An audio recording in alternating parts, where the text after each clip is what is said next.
As with most securities, when it comes to investing in mutual funds, there are several approaches you can take. You can delegate all responsibility to a financial advisor, receive assistance from a third party, like a brokerage firm, or make your decisions independently with a self-directed approach.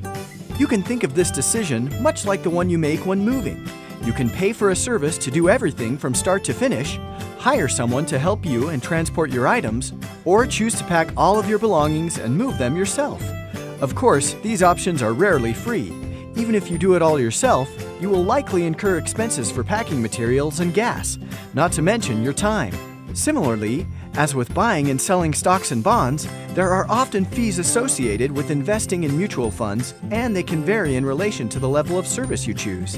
Entrusting the management of your portfolio to a financial advisor provides you with the most support, and there will likely be fees associated with the ongoing management of your investment. If you choose to enlist the aid of a registered representative from a brokerage firm to facilitate your transactions, you may pay for their services in the form of a transaction fee or expenses collected by the mutual fund and paid to the broker. Even if you decide to invest in mutual funds independently, there are certain sales charges you can expect.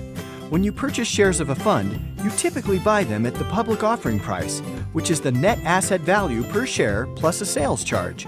The three charges to be aware of are front-end loads, back-end loads, and what are known as 12b-1 asset-based fees. When buying mutual funds, you may pay one or two of these fees, but never all three.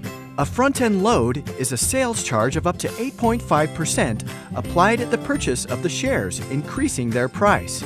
For example, if you want to invest in a mutual fund that has a net asset value per share of $100 and charges a 4% front-end load, you will ultimately pay the public offering price of $104 per share. A back-end load is a sales charge applied at the redemption of the mutual fund investment, effectively reducing your return. Often, the percentage of the back-end load declines annually and may eventually be reduced to zero. The rate at which this occurs varies by fund. Some mutual funds are permitted under Section 12b-1 of the Investment Company Act of 1940 to charge ongoing, annually approved fees for share distribution activities. These asset-based fees may either be a percentage of the annual average net asset value of the fund or a set dollar amount. It's important to note that there are some mutual funds called no-load funds. These funds have no sales charges, but may still have early redemption fees or other fees. Funds are required by law to disclose performance history of the average annual returns for 1, 5, and 10 years. While this information may be useful when determining which mutual funds to invest, it is important to keep in mind that past performance, positive or negative, does not necessarily indicate future results. To learn more about this and other investment topics, subscribe to the Zions Direct YouTube channel.